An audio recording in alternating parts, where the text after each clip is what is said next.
Hey there guys, Reckon here, and welcome back to Let's Read Katawa Shoujo. In the last episode, we met Lily, and we met Hanako. And I have a feeling we may or may not meet a new character in this episode as well. Oh, and we also met Yuko. Just now remember that. So, we're faced with a decision. We have to tell Kenji whether or not we think Hanako was cute or not. And as I'm leaning toward the Hanako point stuff, we have to say that she was. And if you say that she isn't, you know you're lying to yourself, because god damn it, you know. Yeah. Yeah, cute, I guess. I knew it! There are a lot of cute girls here, a strangely disproportionate amount. I believe this is one of the dark secrets of this school. I tried to warn you, man, but did you listen? I don't remember any such warning. Dark secrets? Yes, dark secrets. Extremely dark, like a black hole. Have you noticed that the number of girls in this school is slightly but significantly higher than the number of boys? It's like 60-40. He turns his head to the left and stares off into the distance at nothing. Why is it like this? I mean, to the untrained eye, it doesn't appear to be that bad, but that's a full 20%. One would think that a school with such a huge pool of women would be a man's dream, but no. What I'm about to tell you could blow your mind. Are you ready? I don't know where this is going, but I think it won't be missing much by cutting out now. No, I'm not ready. I only get as far as turning the doorknob before Kenji starts talking again, showing that he doesn't really care if my mind is blown or not. I believe that the school is a battleground, the site of a feminist infiltration. This disparity in the number of men to women is a clear sign of how far they have come. In case this Cold War turns hot, they will have superiority in numbers. Just another skirmish in the eternal war against the forces of the feminists. They're everywhere. In Japan, women outnumber men. It's not a 60-40 split, but it's only a matter of time, man. Even in America, women are the majority by a hair. They're building up their numbers. In the past, the buildup of the military has always been the clear sign of imminent war. Japan is just the first step. Our economy is badass and the country itself is small and isolated, yet a huge part of the Pacific in terms of political value. The perfect target. They're so cunning, as expected of women. Soon, the day will come when... Kenji's voice trails off ominously. That is why you can't trust them. They'll string you along and then kill you, just as they killed me. You'll end up just like me. Oh, hell no. I can't stop myself from blurting it out. Hey, what the hell does that mean? You said it, not me. It's the best I can think of. So? You're not supposed to say something like that? Damn, so rude. Where was I? Oh yeah, fast feminist conspiracy. Stop it, stop. I lost you way back there somewhere. Somewhere around feminist infiltration. Too hard to follow? It's cool, I have some graphs and stuff in my room. And puppets. You like puppets? No puppets. You don't like puppets, okay. Graphs still though. Still cool, right? He speaks energetically, responding almost before I'm done talking, moving his hands in an animated way as he continues to rain on. This is too strange. I had him pegged as relatively normal, but it's clear that I was wrong. What's that on your mind, dude? Just thinking about what it's like to be the last sane man in an insane world. Kenji frowns, looking deeply upset. You mean that's you? That can't be, because I'm the last sane man in an insane world. That is my dream. You can't just steal a man's dream. What the hell? There can't be two last sane men. It would invalidate that whole last part. That part is kind of important. There can only be one, like in that foreign movie where there could only be one. In the end, there was only one dude left, because that was the point. I've never seen anyone talk so heatedly and so defensively about absolutely nothing before. Anyway, if you wait here, I can get my graphs. I also have a list of the other dark and complex conspiracies that the school holds. It's tangled as. Quick, finish my analogy for me. Be a pal. I'm going to go to bed now. It's extremely late. That doesn't sound like an analogy, but whatever. I like you. You seem like a cool dude. Most people don't understand what I'm talking about when I try to explain the vast feminist conspiracy to them. Denial is a terrible thing. Later. He claps me on the back and then vanishes into his room so quickly and quietly it's like he didn't even open the door but instead walked right through it like a ghost. I don't know if I can fully digest what just happened, so I give up and just go to my room, kicking off my shoes before falling face first into bed. It takes me some time to relax and get up so I can get started on homework. It's because the sheets are cool and comforting against my cheeks, and it feels good just lying there with my eyes closed. This school is like some kind of bizarre and surreal island. It's isolated on top of a mountain, and each person is stranger than the last. This can't seem to fit in. What irony. One would think that fitting in a place that's made for people who are unfit for anywhere else would be easy. Maybe I'm trying too hard. Although I say that, it doesn't help take the edge off, and the words are left echoing off my empty walls. I guess it's not as bad as I expected, though. This place is really more a school and less a hospital pretending it's a school than I thought it would be. If nothing else, the scenery's beautiful. I opened one eye, seeing the school books and bottles of pills arranged side by side on my desktop. Maybe this place is too much like the normal school after all.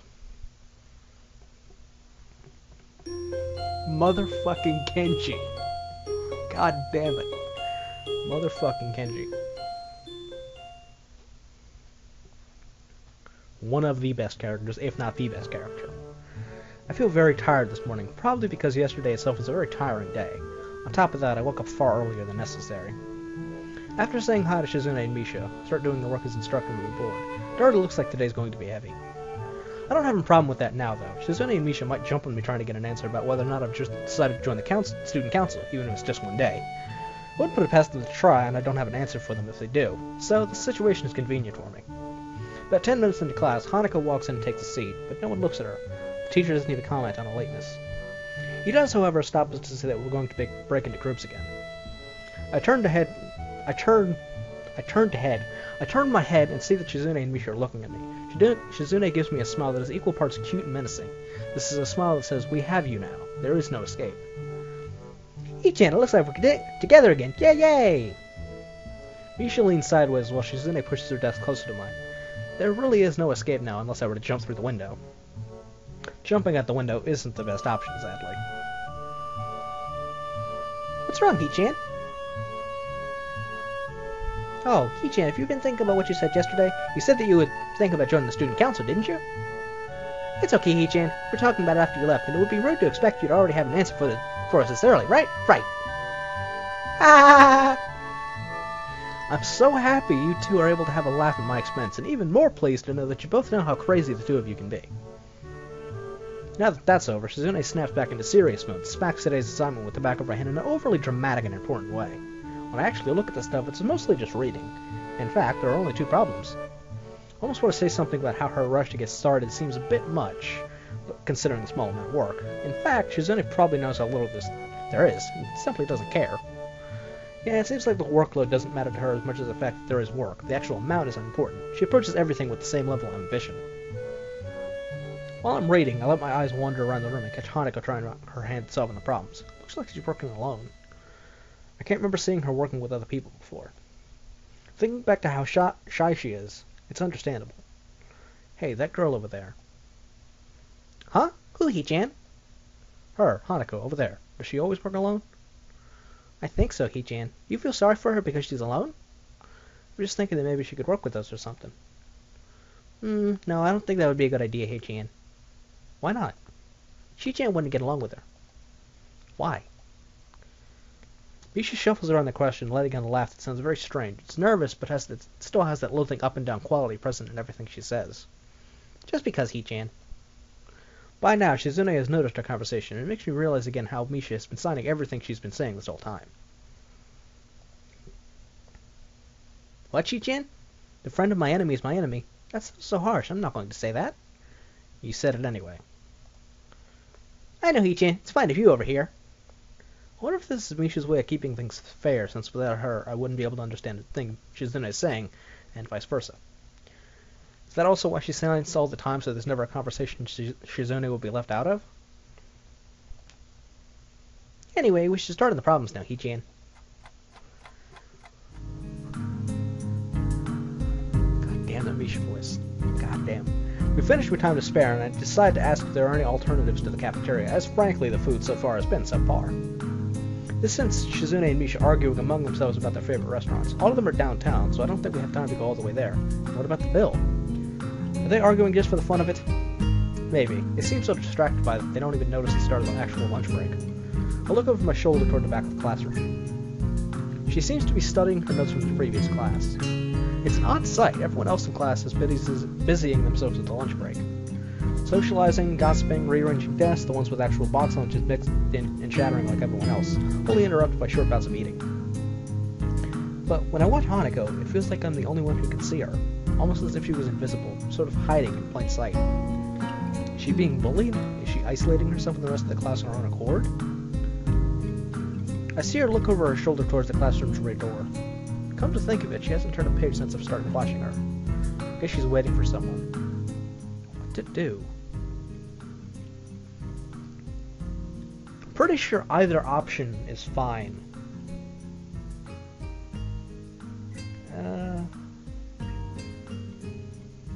This would probably avoid actual voices, so let's go with this one. I do what I always do when I don't know what to do. Like now. I've already started on one of the books I borrowed just yesterday. I took it with me to school to fill the empty moments between classes.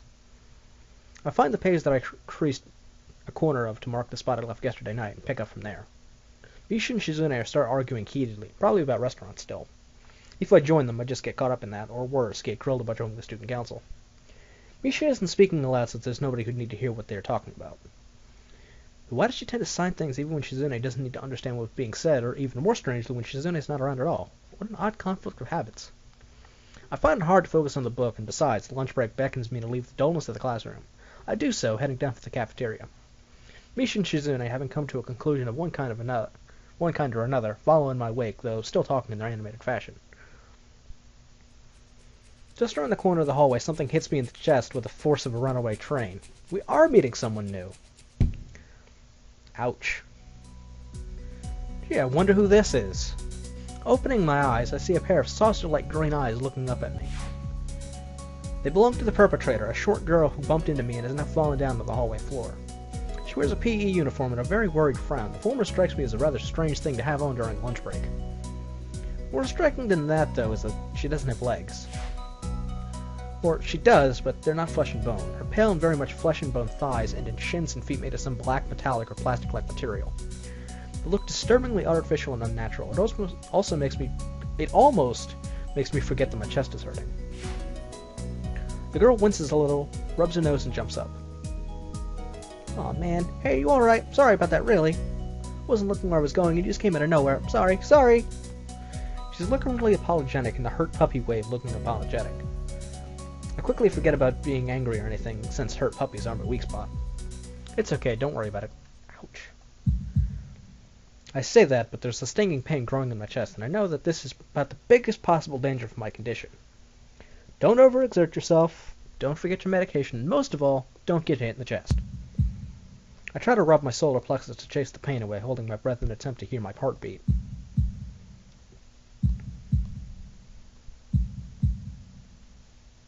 It seems normal. Hey, should I get a nurse? The worried, high-pitched voice of the girl snaps me out of it. I stared at her for a few seconds dumbfounded, so I realized that I probably looked worse off than I really was. Doubled over myself and looking all tense. Damn, I'm horribly worried about my heart. No need, I'm fine. Managing to say something in response, I pull myself upright, feeling my sore ribs one last time, and take a deep breath. She just knocked the wind out of me, big time, but it's nothing more than that. You sure you're okay? I hit you pretty hard. It's okay, I said it was fine, nothing's broken. No harm done. That's good, I feel a hand on my shoulder at the same time the girl's eyes widen in horror and whatever she was saying gets interrupted by a very horrified eep. I don't have time to look behind me because Shizune is already shoving me aside and stomping over to the girl, signing furiously at her.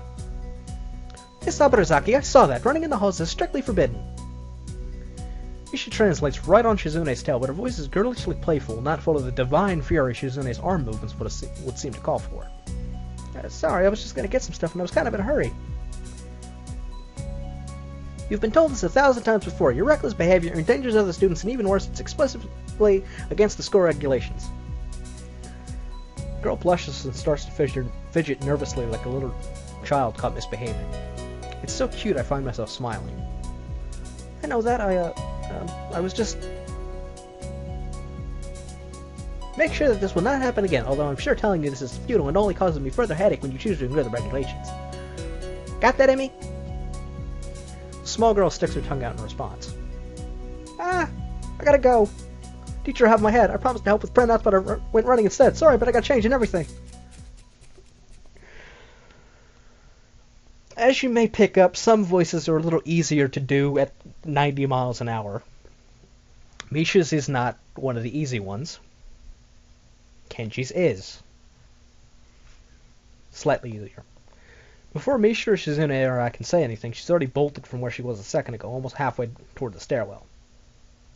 Shizune looks like she's about to go nuclear on the spot, so I smile at her in a vain attempt to calm her down. You okay, Hee-chan? That Abarazaki girl's always like that, causing trouble to others. You know, I'm pretty certain Shizune wouldn't call me Hee-chan. Never mind, never mind. Yeah, anyway, I'm okay. Just got the wind knocked out of me. That's great, Hee-chan. I wouldn't call that great, but I let it slide this one time. We have to run now. There's an important student council meeting regarding the festival, and we finally decided where to eat. Too bad you can't join, but this lunch meeting's only for council members. We can take you there some other time. Oh, but that'd be like a date, wouldn't it? Wah! God damn it, Misha. Oh, my interjections. The girls leave for downstairs. I didn't manage to get far from the third floor hallway before this commotion started. Literally. I should get going as well. The lunch and the afternoon class pass uneventfully. I read most of the book I had started yesterday and eat some of the mostly inedible offerings at the cafeteria. The class is tiresome. The teacher seems like an okay person despite the weird first impression I got, and the material is relatively interesting. However, the way he teaches is really bizarre. It's as if he expects that everyone is a natural genius. When the final bell sounds, I realize that there's still a lot of time left in the day, and I'm left wondering what to do. It's odd. At the hospital, I had 24 hours a day of free time, but here, filling the considerably shorter hours feels difficult too. Everyone else leaves, and I'm left alone with the teacher. Muto's examining the assignment sheets we were working on earlier, marking them with a red ball pen.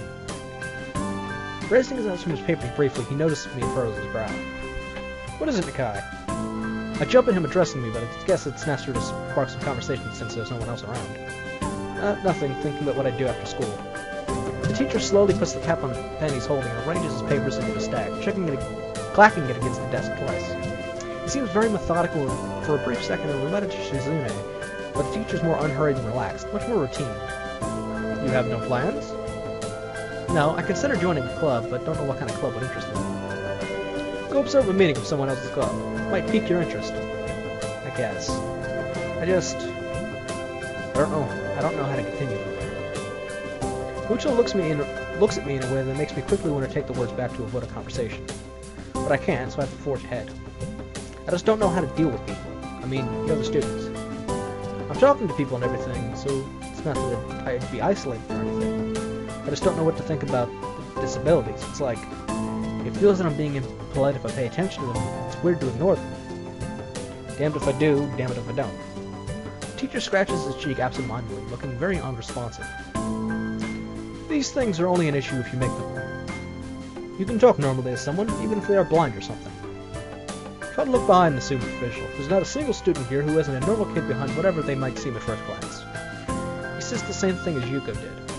I know they're right, but it's hard. How can you not consider, for example, Shizune's deafness, when the only way to communicate with her is to talk through Misha? Or Hanako. It's not like you can ignore her face.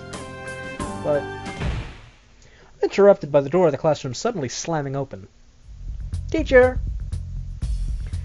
Misha crashes in, hands straight and enthusiastic greeting, her voice loud and lively enough to wake the dead from their graves. She starts toward the teacher's desk with a bouncing step, hands energetically swinging with the rhythm. Muto, visibly dismayed at the interruption and Misha in general, slumps in his chair. Mikado? Misha stops in her tracks and looks around cluelessly, as if she's sensing from his tone that something's wrong but has no idea what. Yes? We've talked about volume control before. Yes! But she doesn't lower her voice at all, and the teacher just rubs his eyes.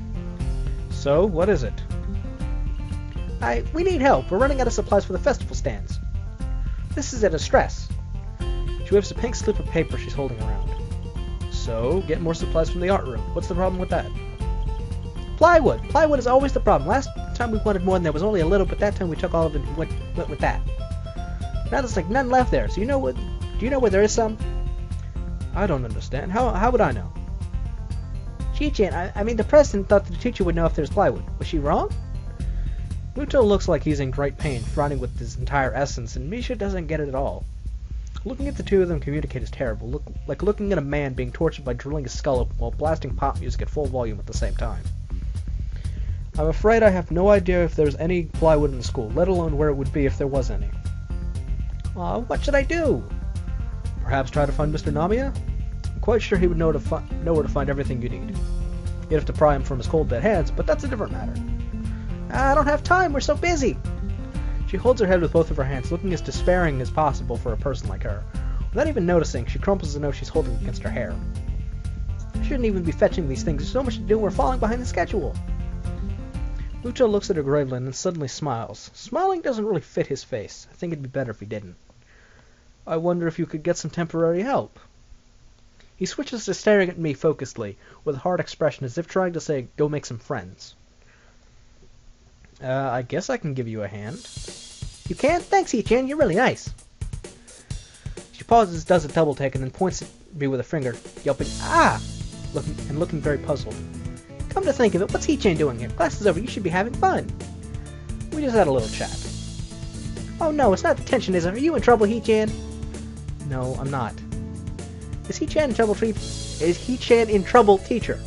No, he's not. Lucho sighs deeply, and I feel that I have to help Misha to get her off the teacher's back. So what do you need?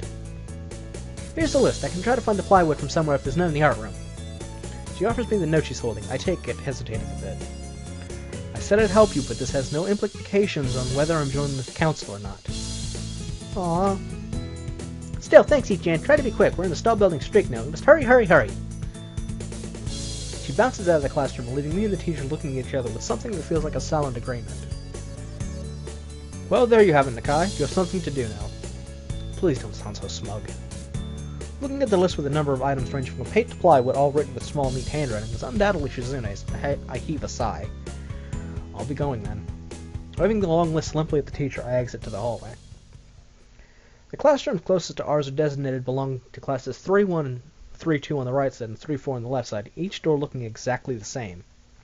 Further down the corridor, still with identical doors, are rooms that I didn't even think were used for classes. I guess the art room is not a classroom as such. I carefully push open the furthest door and peek in. The moment of truth is arriving. Will I perform? Probably not. It's a classroom, but it seems rather badly kept and not in use. Am I in the right place? Desks and chairs are all around the room, with a thin layer of dust settled on them. There are some easels in the corner, so this at least looks like the right place. This looks like the right place. The room is flushed in sunlight from big windows, shadows creeping all over the desks. Specks of dust dancing in the stagnant air, making the beams of light almost visible. Jokingly, I call into the empty room. Anybody Something catches my eye and I stop mid-sentence. Sitting on a desk is a short-haired girl, curiously wearing a boy's uniform with a fork between her toes and morsel of food stuck firmly on the end. This odd way of dining seems to be caused by our apparent lack of hands, but her presence here is what takes me back even more. How did I miss her before? She's sitting in a corner very still, but I still somehow took her as part of the furnishing on her statue at first glance. We're not being too observant today, as a whole. The girl seems to be frozen in place, staring at me with her huge eyes like a rabbit in headlights. She's staring at me, her mouth wide open, ready to accept the fork. I'm staring at her, my mouth wide open, suddenly remembering I didn't finish my sentence, and trying to think if I should. This weird stalemate keeps us both stunned into silence, punctuated only by the wall clock ticking rhythmically. Hello? The girl stuffs the forkful in her mouth and is now staring at me expectantly while chewing. This is a bit awkward. Hello? I was told to pick up some supplies from here. For some festival stalls, I think. I didn't think there would be someone here. There isn't. That's why I came here too. I don't think I got it. Then again, I'm kind of going off of the Katawa Shoujo Jesu Otaku thing. Like, of course, I left a comment on that video. Like, I probably should have done it that way. But I don't know if I can nail that properly, because I'm stupid. Anyway, she picks up another forkful. Doesn't that mean you're here, then? She raises her eyebrows as if she was suspecting my observation was false. You're pretty observant. I guess it does. But who are you? This girl is pretty straightforward, isn't she? I'm Nakai, Sam Nakai. I just transferred in on Monday. I'm Ren. Ren Tezuka. I won't shake hands with you, but at least we know who we are now. That's very nice. Her deadpan manner of talking makes it hard to determine whether she's joking about shaking hands or not. It kind of bothers me joking about these matters. Doesn't feel appropriate at all. While I'm trying to figure out what's appropriate and whether this girl is, she seems to have lost interest in me and is now gazing yearningly back at the food. Can I continue my lunch? If you don't mind me, I won't mind you. you need to get your stuff, the supplies are in the back. Go right ahead, but lunch? School's already over for the day. What word would you use then? There's no word for it, though you have to eat after lunch before dinner, right? It bothers me very much too, but I don't really know what I should say. I don't think you're supposed to eat a meal before lunch or dinner to begin with. But I'm hungry now, and my delicious box lunch would go to waste otherwise. I have curry. It's very delicious. I think that'll work. As long as I can remember that. It's better than last time, so there's at least that.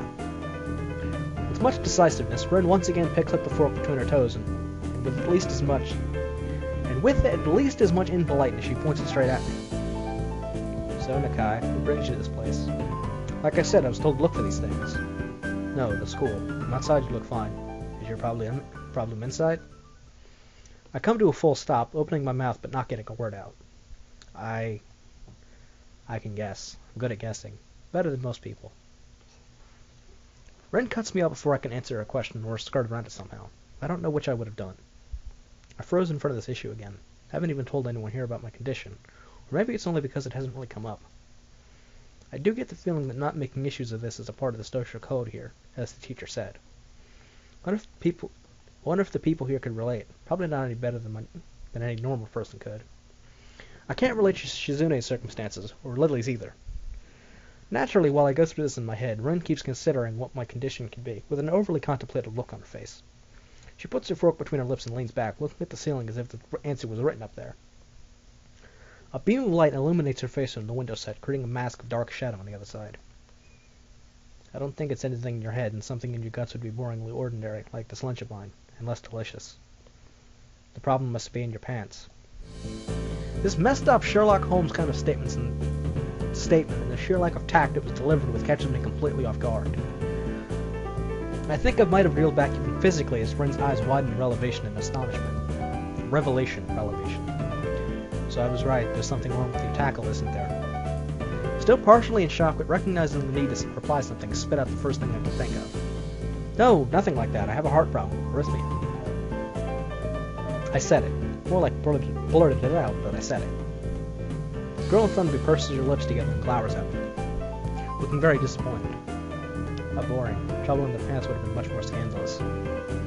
What's with this reaction? Sorry to let you down. I forgive you. Just, I collect people in person with, that kind of problem would have been really great. Collect people? People with different problems. So you just, go around asking people what's wrong with them? Pretty much. I see.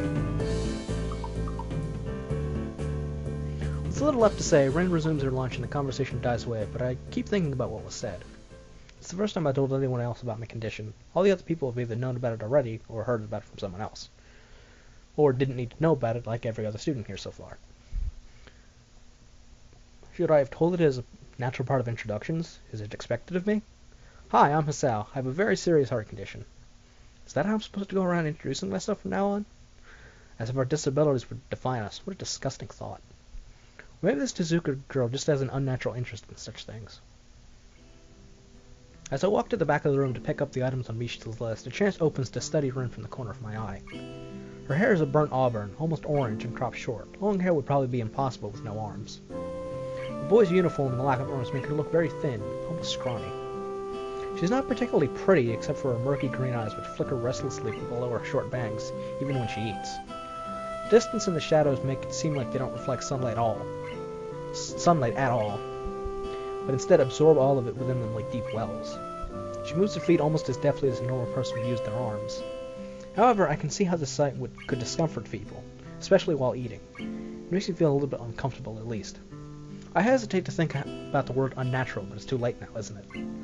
I keep searching the cabins and shelves for Misha's things, but after enough time passes, the silence grows too uncomfortable, so I try to force some conversation out of the strange girl. So, do you always eat alone this late, or do you get the occasional visitor?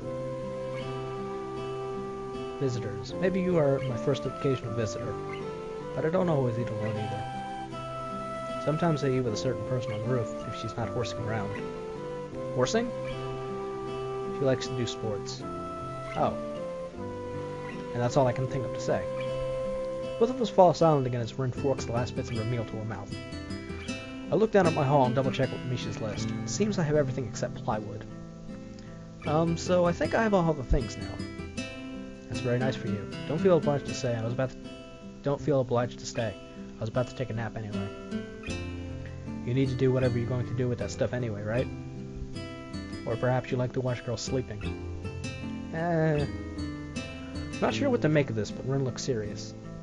Even if I did, I think I have to be going. I'll catch you around, Tezuka. You can call me Ren. I feel that our relationship is at this point good enough to warrant this much. I was already turning to make my exit, but she draws me back in. Fine, then I must out. Then you are. Ren looks me hard in the eyes, but that intimidating feeling you get when someone stares at you isn't there. It's like she's not actually looking at me at all. She blinks a couple of times, and I can't figure out why a pause like this just popped between us out of nowhere. See you later, Sal. There's something like a tiny smile there on her face, maybe. I quietly back out of the room. As I shut the door in front of my face, I whisper to myself, what an intriguing person. From inside, I hear a muffled sing-song voice. I heard that... What's she here? I jump at the sudden appearance of Misha, who I had not heard approaching despite the completely empty hallway. Somehow she'd gotten the jumping distance of me without making a sound. Creepy. It briefly reminds me of Kenji's nutty theory about a global feminist conspiracy, but I push that thought aside. Shizune, standing slightly behind Misha, looks aloof as if she couldn't have heard the remark that drew Misha's attention, but Misha is visibly excited. No, wait, more importantly, who's in there? There's no club meetings today. She tries to curiously peek past me, even though the door prevents her from seeing anyway. What are you doing here? You took so long that we had to come check what's wrong. That's no good, He-chan. She wags her finger at me scoldingly. I found plywood, but everything else is still missing because you were tardy. Oh, sorry. I got the things here. I was just going to bring them. I think you're up to some mischief, He-chan. Who was in there with you, I wonder? Misha signed something quickly to Shizune, pointing at her own ear a couple of times. Shizune immediately pushes it away past me and opens the door in the classroom I just left.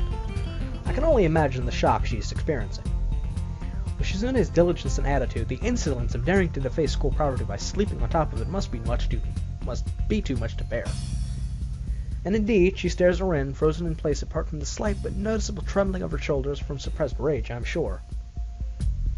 Instead of blowing up, Shizune just takes a few deep breaths, adjusts her glasses, and slams the door shut, turning to sign furiously at Misha. Maybe she did blow up, but I can't understand it. She shoots a very loaded stare at me too, as if it was somehow my fault that Ren is sleeping on one of the tables.